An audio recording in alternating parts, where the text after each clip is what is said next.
নমস্কার দর্শকবিন্দু, আজকের ভিডিওর মাধ্যমে দেখাবো বহুদিন কৃষক বন্ধু প্রকল্পের যে স্টেটাস, অর্থাৎ যারা কৃষক বন্ধু প্রকল্পের নথিভুক্ত আছেন বা বিগত বছরগুলি থেকে কৃষক বন্ধু প্রকল্পের টাকা আসছেন এবং তার নতুন দুয়ারে সরকার ক্যাম্পে নতুন কৃষক বন্ধুর জন্য আবেদন করেছিলেন, জমা দিয়েছিলেন, তাদের যে স্টেটাস অর্থাৎ তার টাকা পেয়েছেন কি না বা তাদের নথিভুক্ত হয়েছে কি না কৃষক বন্ধু পোর্টালে এই সমস্ত ইনফরমেশন স্টেটাস দেখার যে অপশন, সেটা কিন্তু কয়েক মাস বন্ধ ছিল।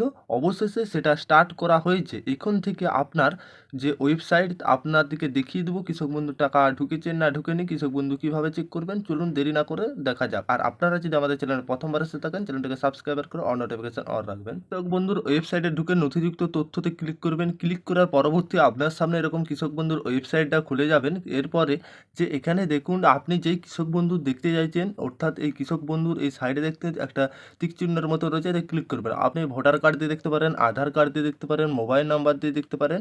আপনি যেইটি দিয়ে দেখতে চাইছেন ঠিক করবেন। দিয়ে আমি ধরুন এখানে মোবাইল নাম্বার দিয়ে, তাই মোবাইল নাম্বার অপশানে ক্লিক করেছি। এরপরে যে আইডি নাম্বার, এখানে মোবাইল নাম্বার বসাবো। তারপরে দেখতে পাচ্ছেন একটা ছোট্ট ঘর আছে, এতে আপনার দিকে কী করতে হবে, এই ঘরটার মধ্যে টিক চিহ্ন দিতে হবে। দেখতে পাচ্ছেন এই ঘরটা, আপনারা অপশানটা হাত দিবেন, দিয়ে টিক চিহ্ন হয়ে যাবে। দিয়ে আপনাদের সামনে এরকম যে কৃষক বন্ধুরা আপনি দেখতে চাইছেন টাকা ঢুকেছে না ঢুকেনি কি স্টেটাসে, অর্থাৎ আপনাদের যে সার্চ অপশান রয়েছে, আপনারা সমস্ত কিছু যেই নাম্বারটি দিবেন, মোবাইল নাম্বার দিলে মোবাইল নাম্বার, ভোটার কার্ড দিলে ভোটার কার্ড, এই সমস্ত ঠিকঠাক দিয়ে যে সার্চ অপশানটি রয়েছে, সেই বেনিফিশিয়ারি কৃষকের দেখতে চাইছেন, অবশ্যই আপনারা সার্চ অপশানটি ক্লিক করবেন। ক্লিক করলেই এরকম আপনাদের সামনে ইন্টারফেস ওপেন হবে, যেটা কৃষক বন্ধুর যেই উপভোক্তারা আপনি দেখতে চাইছেন সেই উপভোক্তা, অর্থাৎ সেই উপভোক্তার নাম দেখিয়ে দিবে।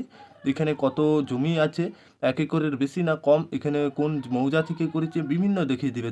আপনার দিকে দেখতে হবে শেষের দিকে যে স্টেটাসের ঘরে অ্যাপ্রুভ রয়েছে না, পেমেন্ট সাকসেস নাকি আন্ডার প্রসেস, এই সমস্ত আপনারা দেখবেন। যদি আপনার পেমেন্ট সাকসেস দেখিয়ে দেয় তাহলে টাকা ঢুকে গেছে, আর যদি না দেখায় তাহলে আপনার টাকা ভাববেন ঢুকবে না। আর যদি অ্যাপ্রুভ দেখায় কিছু আপনার সমস্যা রয়েছে, সেগুলো সমাধান করতে হবে। এরকমভাবে ডিটেলস দেখিয়ে দেবে যেই কৃষক বন্ধুরা আপনি দেখবেন কৃষকদের, অর্থাৎ আপনি যদি আপনারটা দেখতে চান এরকমভাবে দেখবেন তাহলেই হবে। যেটা আপনাদেরকে দেখাবো বলেছিলাম শেষ পর্যন্ত, আশা করি আপনারা বুঝতে পেরেছেন। আর যদি আপনার টাকা খানো না ঢুকে কিছু সমস্যা থাকে, আপনি আপনার এলাকায় পার্শ্ববর্তী যেখানে কৃষি দপ্তর বা আপনি আপনার এলাকাতে বিডিও অফিস, সেখানে যোগাযোগ করবেন, তাহলে আপনার কিন্তু সমস্যার সমাধান হয়ে যাবে। এই ছিল আপডেট, আশা করি বুঝতে পেরেছেন। ভিডিও ভালো লাগলে অবশ্যই লাইক করবেন, আর চ্যানেলে প্রথমবার এসে থাকলে চ্যানেলটিকে সাবস্ক্রাইব করে অন নোটিফিকেশন অন করে রাখবেন। বেশি বেশি করে বন্ধুর দিকে ভিডিওটি শেয়ার করুন।